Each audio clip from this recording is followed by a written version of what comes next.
Hello friends, welcome to our YouTube channel. আজ কিন্তু বিহার শিক্ষা দপ্তরের উচ্চস্তরীয় বৈঠকে বড় সিদ্ধান্ত নেওয়া হয়েছে। তোমরা দেখতে পাচ্ছ বিহার সরকারের শিক্ষা দপ্তরের উচ্চস্তরীয় পর্যালোচনা বৈঠকে শিক্ষক নিয়োগ নিয়ে একাধিক গুরুত্বপূর্ণ নির্দেশ কিন্তু নেওয়া হয়েছে। আজ কিন্তু তোমরা জানো বিকেল 5টার সময় কিন্তু তাদের যে সিএম সম্রাট চৌধুরী জি আছে, তারা কিন্তু আজকে মিটিং করেছে ও একটি উচ্চ পর্যায়ের। সেই মিটিংয়ে কিছু কথা তিনি বলেছেন, কিছু সিদ্ধান্ত নেওয়া হয়েছে। এই সিদ্ধান্তগুলি কী নেওয়া হয়েছে সেটা নিয়ে কিন্তু আজকে আমরা আলোচনা করব। তোমরা দেখতে পাচ্ছ বিহার সরকারের সমস্ত শিশু যাতে একটি ভালো এবং মানসম্মত শিক্ষা পায় তা নিশ্চিত করতে তাদের সরকার নিরন্তর প্রচেষ্টা চালিয়ে যাচ্ছে, সেটা তিনি বলেছেন। এই লক্ষ্যে আজ শিক্ষা বিভাগের একটি উচ্চ পর্যায়ের পর্যালোচনা সভায় নিম্নলিখিত নির্দেশনাগুলি জারি করা হয়েছে। কি আমরা এক এক করে পয়েন্টগুলো দেখে নেব। আগামী 5 বছরে 1 লক্ষ শিক্ষক নিয়োগ করা হবে, যার মধ্যে প্রতি বছর কমপক্ষে 20,000 শিক্ষক নিয়োগ করা হবে। এটা হলো প্রথম পয়েন্ট। আমার সেকেন্ড পয়েন্ট কী বলেছে আমরা দেখে নেব।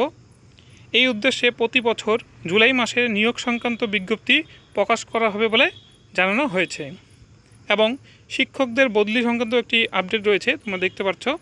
শিক্ষকদের বদলি স্বচ্ছ ও সহজ করার লক্ষ্যে শিক্ষা বিভাগকে একটি নীতি প্রণয়নের নির্দেশ দেওয়া হয়েছে, যার মাধ্যমে মহিলা শিক্ষকদের যথাসম্ভব তাদের নিজের জেলার ব্লকের নিকটবর্তী পঞ্চায়েতে এবং পুরুষ শিক্ষকদের নিজ জেলার ব্লকের নিকটবর্তী ব্লকে বদলি করা হবে।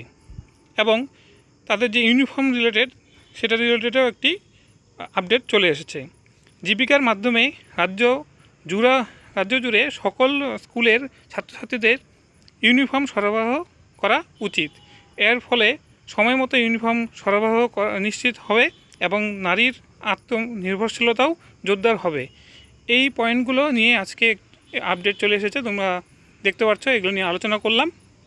তো তোমরা টিআরই 4-এর জন্য কিন্তু অধিক আগ্রহে ছিলে যে কবে ভ্যাকেন্সি বের হবে এবং কতটা ভ্যাকেন্সি বের হতে পারে, সেই সংক্রান্ত কিন্তু টোটালটাই এখানে আপডেট চলে এলো, তোমরা দেখতে পাচ্ছ। এই নিয়ে এই ছিল আজকের আপডেট। তো ভিডিওটি যদি ভালো লেগে থাকে তো লাইক করতে পারো, শেয়ার করতে পারো। তো দেখা হচ্ছে পরের ভিডিওতে। Thanks for watching.